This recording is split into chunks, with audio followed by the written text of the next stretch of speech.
अस्सलामुअलैकुम क्लास, हमारे पास एक्सरसाइज है 2.6।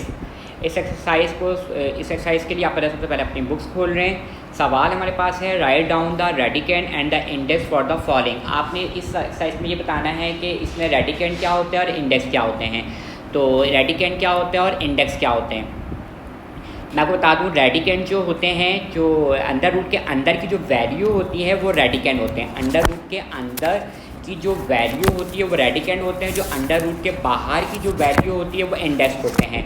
जो अंडर रूट के अंदर की रेडिकेंड रेडिकेंड वो होते हैं जो अंडर रूट के अंदर की वैल्यू होती है, और इंडेक्स वो होते हैं जो अंडर रूट के बाहर होते हैं। जो अंडर रूट के बाहर होते हैं वो इंडेक्स होते हैं। जो अंडर रूट के अंदर होते हैं, कोई भी वैल्यू लिखी हो, कोई भी अंडर रूट के अंदर कोई भी वैल्यू लिखी हो वो रेडिकेंड कहलाएगा, और अंडर रूट के बाहर कोई भी वैल्यू लिखी हो वो इंडेक्स कहलाएगा। जिससे नेक्स्ट सवाल में आपके पास यहाँ रेडिकेंड जो है वो रेडिकेंड जो है आपके पास रेडिकेंड जो है आपके पास है वो 3xyz अपॉन ut है, और इंडेक्स जो है वो आपके पास है 5। इंडेक्स जो है आपके पास वो है 5। ठीक है। अंडर रूट के अंदर जो वैल्यू होगी वो रेडिकेंड कहलाएगा, और अंडर रूट के जो बाहर जो वैल्यू होगी वो इंडेक्स कहलाएगा। ठीक है।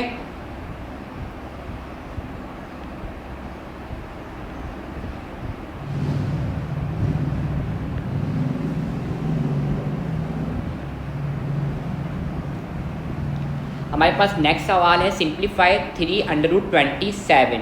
3√27। तो पहले तो आपको पता होना चाहिए, ये आपको क्या करेंगे, इसका पहले तो आप इसको ब्रैकेट में सॉल्व कर लेंगे, क्योंकि इस तरह ये सॉल्व नहीं होगा। तो ये हो जाएगा 27 अंडर रूट के बाहर जो भी नंबर लिखा हो वो अपॉन रहता है, ये बन जाएगा 1/3। ठीक है, 1/3 3 हो जाएगा। ये अंडर रूट के बाहर जो भी नंबर लिखा होगा, अंडर रूट के बाहर जो भी नंबर लिखा हो, 3 लिखा हो, 4 लिखा हो, 5 लिखा हो, 6 लिखा हो, जो भी नंबर लिखा हो वो अपॉन में चले जाएगा। ये रूल होता है, ये इस अंडर रूट का एक रूल होता है कि बाहर जो पावर लिखी होती है, अंडर रूट के बाहर जो पावर होती है, अगर हम अंडर रूट ख़त्म करना चाहें तो वो अपॉन में चली जाती है वो वैल्यू, अपॉन में, यानी 1/3 बन जाएगा। अगर यहाँ पे 6 होता तो 1/6 बन जाता। ठीक है। इसी तरह मैं आगे सवाल सॉल्व करूँगा तो आपको ज़्यादा समझ में आएगा। अब 27 है, 27 का पहले मैं एलसीएम निकाल लूँगा।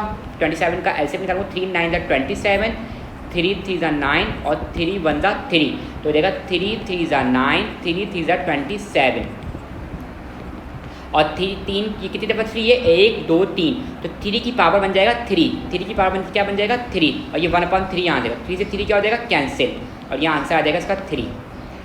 मैं इस सवाल में आपको बताऊं कि ये सवाल है 3 अंडर रूट 27। तो अंडर रूट के बाहर जो वैल्यू लिखी होती है वो अपॉन में चली जाती है। अंडर रूट के बाहर जो भी वैल्यू लिखी होगी, अगर अंडर रूट को ख़त्म करना है, तो अंडर रूट के बाहर जो भी वैल्यू लिखी होगी वो 1/में चली जाएगी। वैसे अंडर रूट जो बराबर होता है ना, वैसे अगर अंडर रूट बराबर होता है 1/2 के बराबर होता है। लेकिन अगर 3 अंडर रूट लिखा है तो ये बराबर हो जाएगा 1/3। अगर 4 अंडर रूट लिखा है तो हो जाएगा 1/4। ठीक है। अंडर रूट के बाहर जो भी नंबर लिखा होगा वो अपॉन चलेगा। 27 का हमने एलसीएम निकाला तो 3 दफ़ा आ गया, तो 3 की पावर 3 बन गया। जितनी दफ़ा आपको पता मल्टीप्लाई होता है तो उसकी इतनी पावर बन जाती है। 3 की पावर क्या बन गया, 3 बन गया। तो ये 1/3 ये आया, 3 से 3 क्या हो गया, कैंसिल हो गया। 3 से 3 कैंसिल, इसका आंसर आ गया 3, क्योंकि इसकी पावर सारी खत्म हो गई, क्योंकि अब ऊपर 1 लिखते नहीं है, कोई ज़रूरत नहीं है। 3 से 3 क्या हो गया, आपस में कैंसिल हो गया।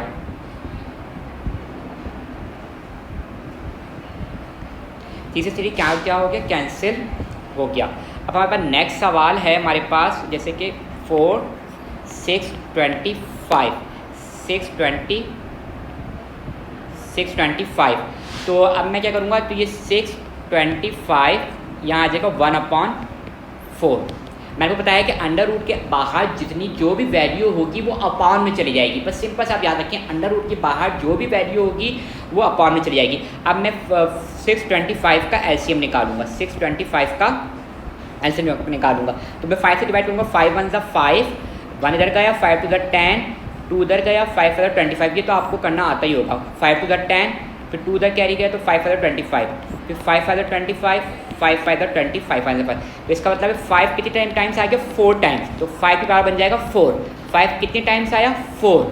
5 कितने टाइम्स आया 4, तो 5 की पावर बन जाएगी 4, 5 की पावर बन जाएगी 4 और ये 1/4 यहाँ आ जाएगा, 4 से 4 क्या हो जाएगा कैंसिल, तो यहाँ आ जाएगा 5 की पावर 4 बन गई। देखिए यहाँ पे सवाल था हमारे पास 4 6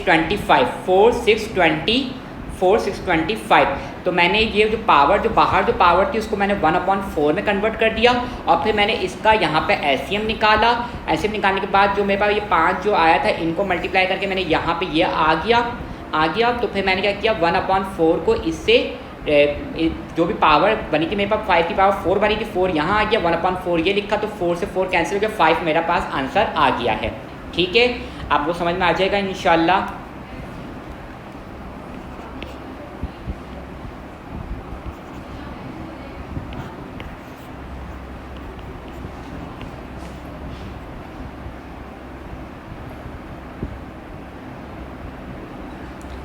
अब हमारे पास सवाल है कि √5/7 और 2। अब ये जो पावर ये जो नंबर लिखा है ना, ये नंबर लिखा है ये अंडर रूट के अंदर है, ये जो चीज़ है ना पूरा अंडर रूट के अंदर बाहर नहीं है, अंडर रूट के बाहर नहीं है। और मैंने आपको पहले ही बता देते कि जो अंडर रूट होता है ना वो 1/2 के बराबर होता है, अंडर रूट बराबर होता है 1/2 के, अंडर रूट बराबर होता है 1/2 के। तो ये 5/7 और ये 2 ऐसे ही आ जाएगा, और इस अंडर रूट की जगह आ जाएगा 1/2, इस अंडर रूट की जगह आ जाएगा 1/2। इस तरह ये 2 से 2 क्या हो जाएगा कैंसिल, आंसर आ जाएगा 5/7। मैं आपको बता रहा हूँ कि ये जैसे ये सवाल है, ये इस सवाल में क्या है, ये चीज़ पूरी अंडर रूट के अंदर है, तो ये मैंने पूरी की पूरी ये चीज़ मैंने यहाँ पे ये लिख दी। ठीक है, और मैंने बताया कि जो ये अंडर रूट है, ये अंडर रूट बराबर होता है 1/2 के, तो इस अंडर रूट की जगह मैंने ये 1/2 लिख दिया, इस अंडर रूट की जगह मैंने 1/2 लिख दिया, तो ये 2 से 2 क्या हो गया कैंसिल, तो 5/7 है। तो ये चीज़ मैंने ये सिर्फ यहाँ पर लिखी है, और जो ये मैंने ये 1/2 लिखा है वो इस अंडर रूट की वजह से लिखा है, याद रखिएगा। ये ब्रैकेट के अंदर की जो चीज़ है वो मैंने ये लिखी है, और अंडर रूट जो है ना ये अंडर रूट की जगह मैंने 1/2 लिखा है, और ये 2 से 2 क्या हो गया कैंसिल, और 5/7 आंसर आ गया है मेरा।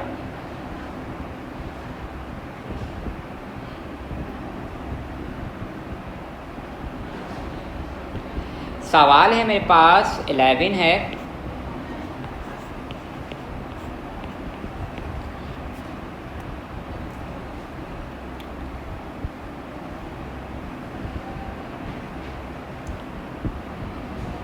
यहाँ पे भी ऐसे होगा 81 125/3।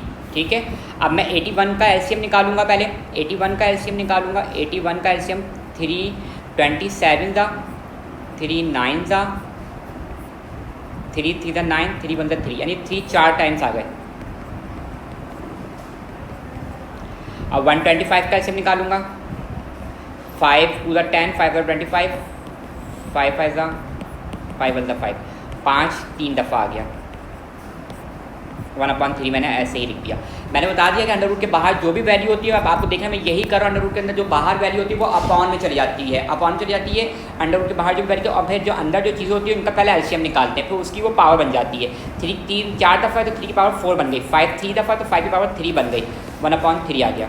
अब ये बारी 1/3 आपको पता है कि पीछे आप एक्सरसाइज सॉल्व करते हुए आ रहे हैं, जो पावर बाहर होती है वो सबसे अप्लाई हो जाती है, 1/3 यहाँ भी आएगा और 1/3 यहाँ भी आएगा, 3 से 3 क्या हो जाएगा कैंसिल हो जाएगा, तो 3 की पावर बन जाएगी 4/3, क्योंकि ये कैंसिल नहीं हुई, और ये 5 ऐसे ही आ जाएगा, क्योंकि ये कैंसिल नहीं हुई तो ये ऐसी का ऐसे ही आ जाएगा। जैसे कि आप सवाल को गौर से देखें कि इस सवाल में क्या है कि 3 जो था 3 अंडर रूट 81 1/25 है, तो मैंने 1/3 लिख दिया, और 81 का फिर मैंने एलसीएम निकाला, 81 का मैंने एलसीएम निकाला, और फिर मैंने 125 का एलसीएम निकाला। 3 को 4 दफ़ा था तो मैंने 3 को 4 दफ़ा ही राइट किया, और 5 3 टाइम्स था तो मैंने 3 टाइम्स ना किया, तो 3 की पावर मैंने 4 बना दी, क्योंकि 4 टाइम्स था।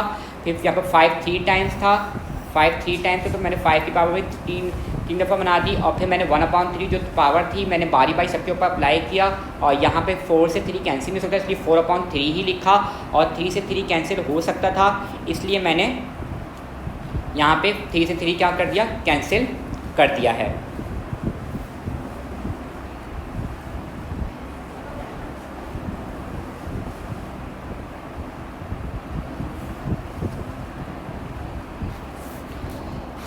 ये आंसर बिल्कुल सही है, बुक में ऐसा आंसर लिखा हुआ है लेकिन ये आंसर बिल्कुल सही है, ठीक है। आप लोग घबराइएगा मत, बुक में एक अलग तरीके का आंसर लिखा हुआ है लेकिन ये आंसर बिल्कुल सही है, ठीक है, घबराइएगा नहीं बिल्कुल भी।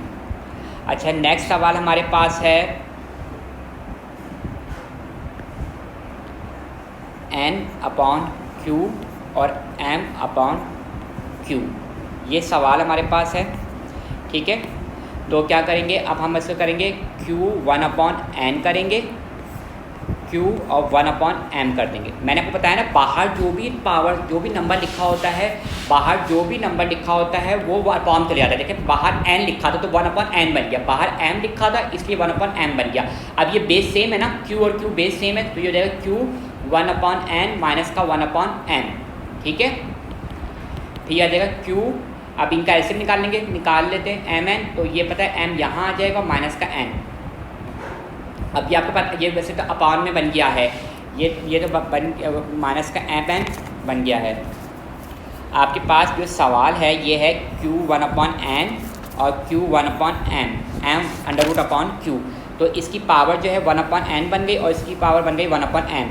फिर मैंने क्या किया, इनकी बेस सेम थी तो मैंने यहाँ प्लस था ना तो ये ऊपर के माइनस का हो गया, तो 1/n माइनस का 1/m हो गया।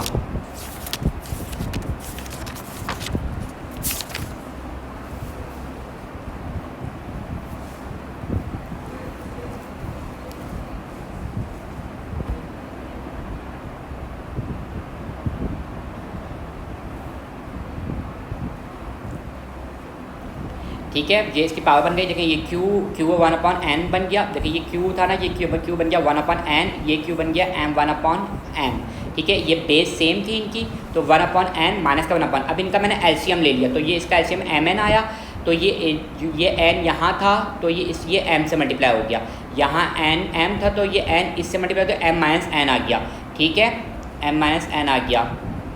अब क्या करेंगे, यहाँ पे ये Q, अब ये क्या करेंगे, इस Q के ऊपर अगर मैं mn लिख दूँ m माइनस n और ये लिख दूँ 1/mn, ऐसे अलग कर सकते हैं इसको।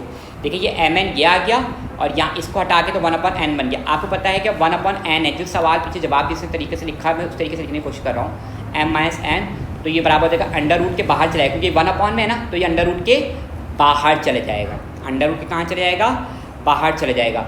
ये देखें ये चीज़ तो ये इसके ऊपर पावर आ गई, ये 1/n में मैंने इसको कर दिया, आपको बताया था 1/n में जो चीज़ होती है वो अंडर रूट के बाहर चली जाती है, 1/n में जो चीज़ होती है वो अंडर रूट के बाहर चली जाती है। अब हमारे पास नेक्स्ट सवाल है,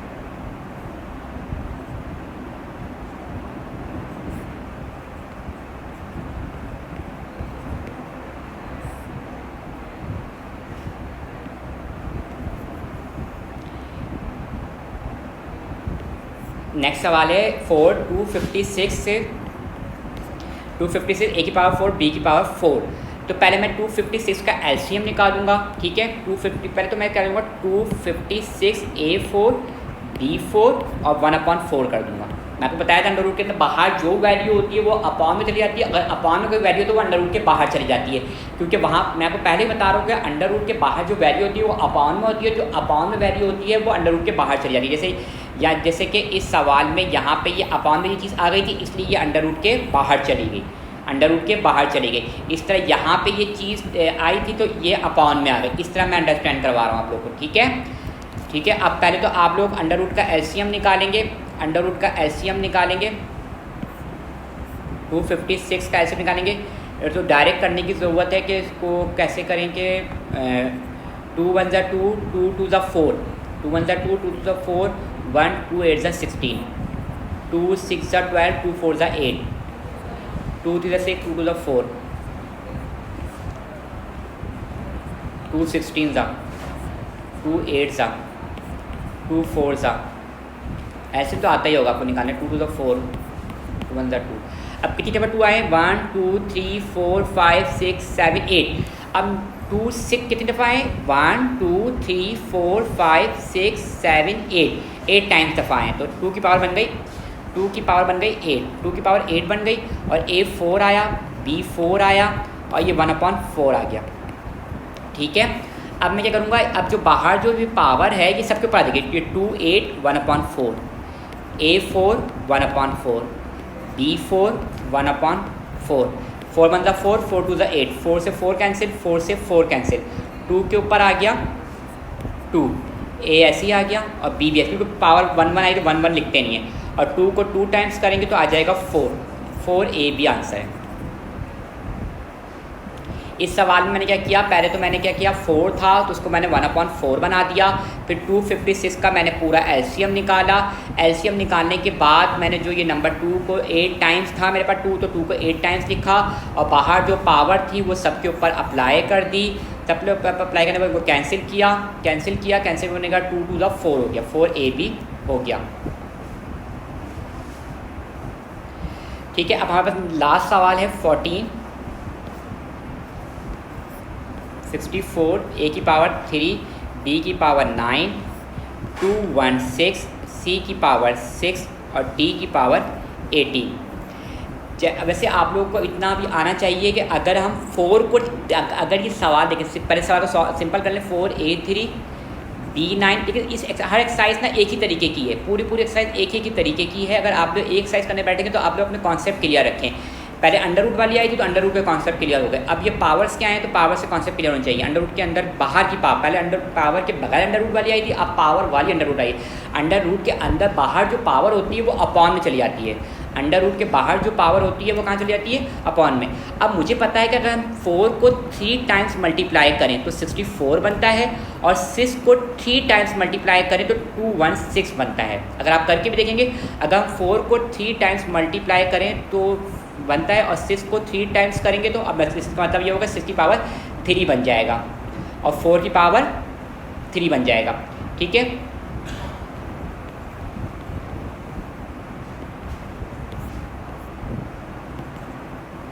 यहाँ आ जाएगा 4 3 1/3, a 3 1/3, b 9 1/3, 6 3 1/3, c 6 1/3, d 18 1/3।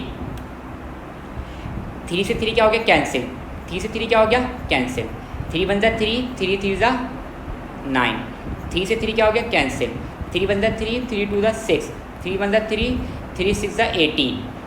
आपके पास जो बाहर पावर थी वो बारी बारी सबके पास आ गई, बारी बारी सबके पास आ गई।